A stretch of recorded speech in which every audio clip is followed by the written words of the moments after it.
మీ ఎలాంటి వ్యాపార ప్రకటనలకైనా వెంటనే మా ఛానల్ సంప్రదించండి. ప్రస్తుతం మనతో పాటు ప్రముఖ ఆధ్యాత్మికవేత్త మంత్రతంత్ర జ్యోతిషులు సురేష్ బాబు గారు మనతో ఉన్నారు. గురుగారితో మాట్లాడేద్దాం.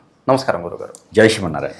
గురుగారు, శ్రీ పరాభవ నామ సంవత్సరంలో మరి కర్కాటక రాశి వాళ్ళకి ఈ కొత్త సంవత్సరం ఏ విధంగా ఉండబోతుంది? ఉగాది షడ్రుచుల్లో ఏ రుచి ఎక్కువగా తగిలే అవకాశం ఈ సంవత్సరం వీళ్ళకి కనిపిస్తుంది? ఎటువంటి జాగ్రత్తలు తీసుకుంటే బాగుంటుంది అంటారు? ఖచ్చితంగా పరాభనామ సంవత్సర శుభాకాంక్షలు అందరికీ నూతన సంవత్సర శుభాకాంక్షలు. మన తెలుగువారి సంవత్సరం అన్నమాట ఇది. దాంట్లోనూ ముందుగా కర్కాటక రాశి, ఈ ద్వాదశ రాశుల్లో ఒకటైనటువంటి కర్కాటక రాశి, ముందుగా వీరికి ఏంటంటే పంచాంగ శ్రవణ ప్రకారంగా గణితం అనేది ఎలా ఉంటుంది, ఈ గ్రహస్థితి ఈ సంవత్సరం మొత్తం కూడా ఎలా ఉంటుంది, ఏ స్థానంలో ఏ గ్రహం ఉంది దాన్ని పరిశీలన చేసి ఏ పవర్ ఎంతవరకు ఉందో చూసి దాని ప్రకారంగా గణితం అనేది ఒకటి ఉంటుంది. దాంట్లో లెక్క ప్రకారంగా వచ్చేసి ఆదాయం 2, వ్యయం 11, రాజ్యపూజ్యం 4, అవమానం 7 ఇది పరిగణనలో తీసుకోవచ్చు. అయితే ఇది అందరికీ వర్తిస్తుందా అంటే ఖచ్చితంగా వర్తిస్తుంది, కానీ కొంతమేర మాత్రమే అని చెప్పొచ్చు. ఇప్పుడే పుట్టినటువంటి బాలుడు 3 సంవత్సరాల లోపు ఉండేవాడికి ఆదాయంతోనూ వ్యయంతోనూ సంబంధం లేదు, కర్కట రాశిలోనే ఉంటాడు. అలానే 65 సంవత్సరాల ముసలివారు ఉంటే వారికి ఆదాయంతోనూ అవమానంతో సంబంధమే ఉంది. కాబట్టి ఇది అందరికీ వర్తిస్తుందా అనేది లేదు. ఓవరాల్గా ఉన్నటువంటి గ్రహస్థితి ప్రకారంగా మాత్రమే ఇది ఉంటుంది. ఇక ఇంకా ఏదైనా ఉంటే కనుక వ్యక్తిగత జాతకం అయితే చూపించుకుంటే ఇంకా వారికి సంబంధించినటువంటి వ్యక్తిగతంలో లోపాలు ఉన్నాయా, శాపాలు ఉన్నాయా, పాపాలు ఉన్నాయా, కర్మలు ఉన్నాయా, గ్రహాంతర్దశలు బాగలేవా చూసుకొని దాని దగ్గర పరిష్కార మార్గం అయితే చూయించుకోవచ్చు. ఇక ఎందుకంటే మన మీద నమ్మకంతో చాలామంది ఉంటారు. గురువుగారు ఇంతే చెప్పాడు కదా అని చెప్పేసి ఆదాయం 2 అంట, ఆ 14, 11 ఖర్చు ఉందంట అని చెప్పేసి ఒక గదిలో తాళం వేసుకొని లోపల కూర్చుంటే ఖర్చు తగ్గిద్ది కదా అనుకుంటే గురువుగారు చెప్పిందలో పాటించవచ్చు. మరి అలాగ కూర్చుంటే మరి ఇబ్బంది అవుతుంది కదా. దాని ప్రకారం చెప్తా ఉన్నా. ఇక కర్కాటక రాశి కింద వస్తే గత 7.5 సంవత్సరాల నుంచి మనం వీళ్ళని చూస్తూ వస్తూ ఉన్నాము. ఏ పని చేద్దాం అనుకున్న ముందుకు వెళ్ళలేకపోవటం కావచ్చు, గ్రహాల యొక్క స్థితిగతులు కావచ్చు, మూలిగినెత్తిన తాటిగా పడ్డినట్టుగా ఇటు చూస్తే 11వ స్థానంలో గురువు ఉండటం, ఇది లాస్ట్ సంవత్సరం నుంచి కూడా గురువు ఉండటం. ఇక ఇటు చూస్తే 2వ స్థానంలో కేతు ఉండడం, ఆపోజిట్ సైన్లో రాహు ఉండటం. ఈ శని భగవానుడు మారిన తర్వాత కూడా కొంతమేర అన్ని రకాల అష్టదిబ్బందన పరిస్థితిలో ఉండిపోయినారు. ఏ పని చేద్దామన్నా ముందుకు వెళ్ళలేం పరిస్థితి, ఎటు చేద్దామన్నా ఏం దోచదు, ఒంటరైపోతారు, నిస్సహాయంగా ఉండిపోతారు. కోట్ల రూపాయల డబ్బులు ఉండి కూడా తినేదానికి టైం ఉండదు. కానీ సాయంత్రాన్ని చూసుకుంటే ఏముండదు, లాస్ట్ తప్పితే. కాబట్టి దీనికి తగ్గట్టుగా మరొకటి, వీరు ఈ రకంగా ఏడుస్తూ ఉంటే ఎవడో వస్తాడు, దీనిలో పెట్టుబడి పెట్టండి అండి బాగుంటుంది అంటాడు, ఆ పని చేయండి ఇంకా బాగుంటుంది అంటాడు. ఆ ఉన్న కారు పోతుంది, ఈ పని పోతుంది, ఒంటి మేము బట్టలు మిగులుతాయి.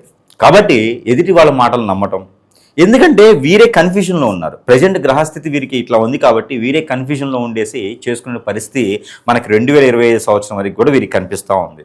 చిన్నగా 2026 సంవత్సరానికి వచ్చేసారు.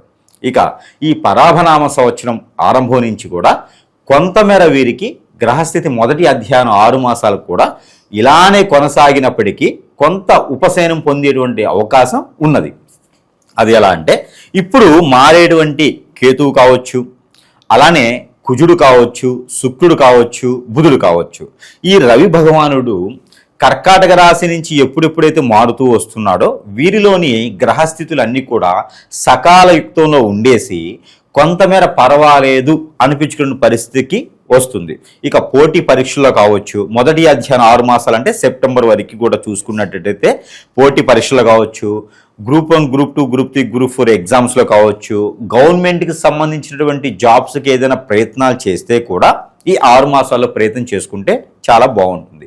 ఇకపోతే ఈ యొక్క సెప్టెంబర్ మాసంలో మారేటువంటి గురువు ఛాయ, ఈ గురువు స్వస్థానంలోకి వస్తాడు, 12వ స్థానం నుంచి స్వస్థానంకి వస్తాడు. ఈ స్వస్థానానికి గురువు వచ్చిన తర్వాత వీరికి పెళ్లి గడియలు అనేది మొదలవుతాయి. అది ఎప్పుడు అంటే ఆగస్టు, సెప్టెంబర్, అక్టోబర్లో నుంచి వీరికి పెళ్లి గడియలు మొదలవుతాయి. అది ఎలాగా, ఆల్రెడీ పెళ్లి అయిపోయి పిల్లలు ఉన్న వారికి కాదు, ఆ మొదటిసారిగా పెళ్లి చేసుకోవాలనుకున్న వారికి సెప్టెంబర్ తర్వాత ప్రయత్నం చేసుకుంటే పెళ్లి గడియలు అయితే వీరికి ఖచ్చితంగా ఉన్నాయి. అది కూడా 25 సంవత్సరాలు దాటి 36 సంవత్సరాల లోపు ఉన్న వారికి మాత్రమే ఈ పెళ్లి గడియలు సూచిస్తున్నాయి. ఇక ఎఫ్ఐఆర్స్ లాంటివి, ఇంకా ఏదైనా లవ్ లాంటిది ఉంటే అవి పెద్దగా సక్సెస్ అవ్వు. ఎఫ్ఐఆర్ లాంటివి ఉంటే మిమ్మల్ని తీసుకుపోయి రోడ్డు మీదకి వేసేస్తారు.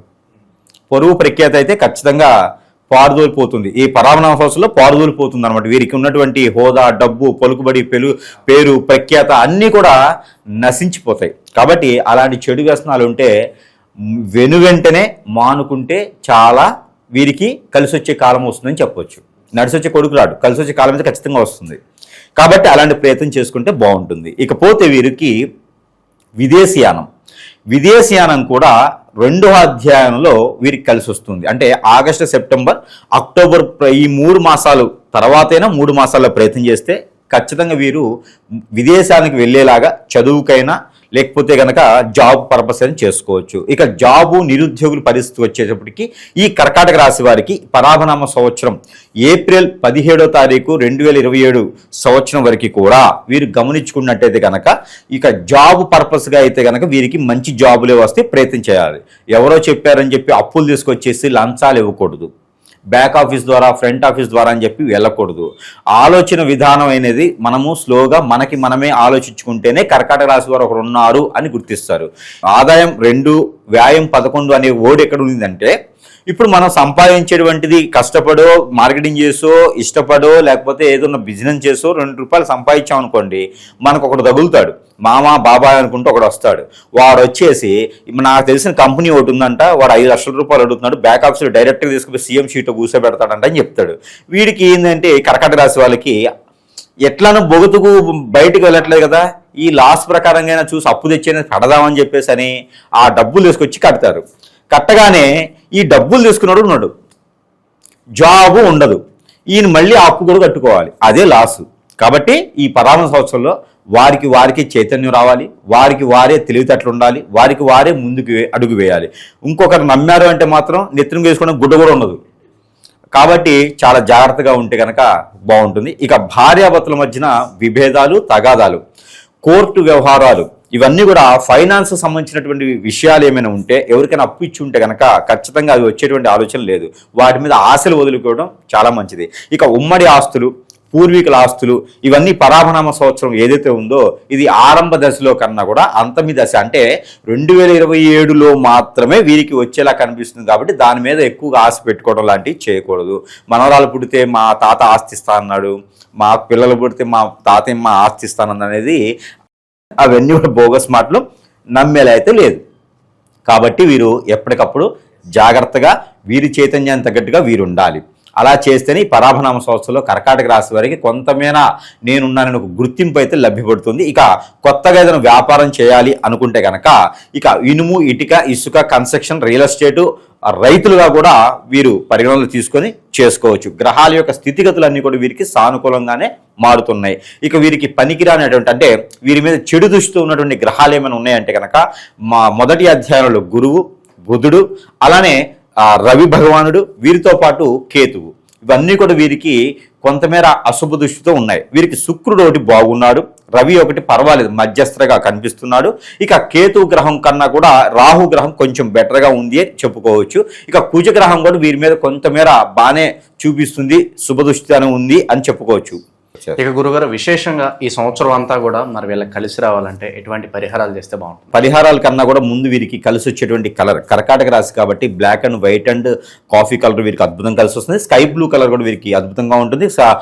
మిల్కీ పింక్ కూడా వీరికి చాలా అద్భుతంగా ఉంటుంది. కాబట్టి ఆ మేర వీరు అలాంటి కలర్స్ వేసుకుంటే వీరికి ఉన్నటువంటి హార్మోన్ ఇన్బ్యాలెన్స్ ఈ సంవత్సరం మొత్తం కూడా వీరికి హార్మోన్ ఇన్బ్యాలెన్స్, ఆయాసం, రొప్పు, ఎసిడిటీ, ఒబెసిటీ ఇలాంటి ప్రాబ్లమ్స్ వస్తాయి అన్నమాట. గ్రహరీత్యా చూసినప్పుడు శని భగవానుడు వీరికి కొంచెం నీచలో కనిపిస్తున్నారు ఆరోగ్య స్థితి ప్రకారంగా. కాబట్టి వీరికి అలాంటి జబ్బులు, రోగాలు వచ్చేటువంటి అవకాశం ఉంది. కాబట్టి వాటి మీద ప్రికాషన్స్ తీసుకోవాలి ఖచ్చితంగా వీరు. అందుకే ఇలాంటి కలర్స్ అయితే వీరికి సూటబుల్గా ఉంటాయి. ఇకపోతే వీరికి లక్కీ నెంబర్ 4 and 6 బాగుంటుంది. వీరికి లక్కీ నెంబర్గా ఏమైనా కావాలనుకున్నా, ఏదైనా ఇల్లుగానే తీసుకోవాలనుకున్నా కూడా ఈ 4 and 6 నెంబర్ని వీరు పరిగణలో తీసుకోవచ్చు. అలానే కలిసి వచ్చే వారం కూడా వీరికి మంగళవారం ఒకటి, బుధవారం ఒకటి, 2 వారాలు కూడా వీరికి అద్భుతంగా ఉంటే ఏదైనా పనికి వచ్చేటి పని, డబ్బులు వచ్చేటి పని, జాబ్ పర్పస్, ఇంటర్వ్యూస్ పర్పస్ ఇంకేమైనా ఉంటే కూడా ఈ 2 వారాలు చూసుకున్నట్టయితే కనుక వీరికి అద్భుతంగా ఉంటుంది. ఇక దేవుని అనుగ్రహం కావాలి, దేవుని ఆరాధన కావాలి. వీరికి దేవుని ఆరాధన కావాలి అంటే కనుక దత్తాత్రేయ స్వామివారికి లేదా వినాయక స్వామివారికి లేదా సాయిబాబా ఆలయంలో కనుక వీరు 5 నారికేలను సమర్పించాలి. ప్రతి 3 మాసాలకు ఒక్కసారి అయినా సరే, లేదా అమావాస్య ముందు, పౌర్ణమి ముందైనా సమర్పించుకోవచ్చు. మాసానికి ఒక్కసారి అయినా సమర్పించుకుంటే 5 కొబ్బరికాయలు దాంట్లో నుంచి మళ్ళీ చెప్పలు తెచ్చుకోకూడదు. ఆ 10 చెప్పలు కూడా అక్కడే వదిలివేయాలి. అలాంటి పరిహారాలు చేసుకుంటే వీరికి అద్భుతంగా ఉంటుంది. ఇంకా రావి చెట్టు దగ్గర దీపారాధన చేసుకోవడం, లేదా మేడి చెట్టు దగ్గర దీపారాధన చేసుకున్నట్టయితే కనుక వీరికి కలలు రావడం కానీ, ఆరోగ్యం హార్మోన్ ఇంబ్యాలెన్స్ రావడం కానీ, ఇంకేదైనా ఆర్థికంగా కలిసి రావాలన్నా కూడా గురువారం రోజున మేడి చెట్టు కింద దీపారాధన చేసుకుంటే చాలా బాగుంటుంది. మట్టి ప్రమిదలో 2 ఒత్తులేసి ఆవు నెయ్యితో కానీ, కోకోనట్ ఆయిల్తో కానీ దీపారాధన చేసుకోవాలి. ఆర్థికంగా బాగా ఎదుగుదల వస్తుంది. వీరికి ఇంట్లో వాస్తు దోషాలు ఉన్నా, అలానే వీరికి బాడీ లేదన్నా హిప్నటిజం, బ్లాక్ మ్యాజిక్, చెడు క్రియలు జరిగి ముందుకు వెళ్ళలేకపోతున్నా కూడా ఈ దీపారాధన చాలా తోడ్పడుతుంది వీరికి జీవితకాలం కూడా. ఇంక ఇలాంటి పరిహారాలు చేసుకుంటే సంవత్సరం మొత్తం కూడా అద్భుతంగా ఉంటుంది. వీరికి వీరే చేసుకోవాల్సిన పరిహారాలు ఒకటి ఉన్నది. అది ఏంటంటే పటిక ఉంటుంది, తెల్లగా ఉంటుంది, మనకి ఇంటి కట్టుకునే పటిక. ఆ పటిక తీసుకొని ప్రతి వారంకి ఒకసారైనా, 15 ఒకసారి అయినా సరే తనకి తానే దిష్టి తీసుకోవాలి. ఒక 20 గ్రాములు 50 గ్రాముల పటిక తీసుకొని తనకి తానే 7 సార్లు దిష్టి తీసుకొని ఎక్కడ పారేటి నీటిలో వేయాలి. ఇలాంటి పనులు చేస్తే ఖచ్చితంగా వీరికి ఆ గ్రహరీత్యా ఏది ఉన్నా కూడా కొంతమేర ఉపశమనం అయితే ఖచ్చితంగా లభ్యపడుతుంది. జీవితంలో ముందుకు వెళ్ళడానికి అయితే తొలి అడుగు ఈ యొక్క సంవత్సరం అని చెప్పుకోవచ్చు. ఈ కర్కాటక రాశి వారికి చెడు వ్యసనాలు వదిలేస్తే చాలా బాగుంటుంది. హోప్ఫుల్లీ కొత్త సంవత్సరం ఈ రాశి వాళ్ళందరికీ అమోఘంగా కలిసి రావాలని చెప్పి కోరుకుందాం గురుగారు. ధన్యవాదాలు.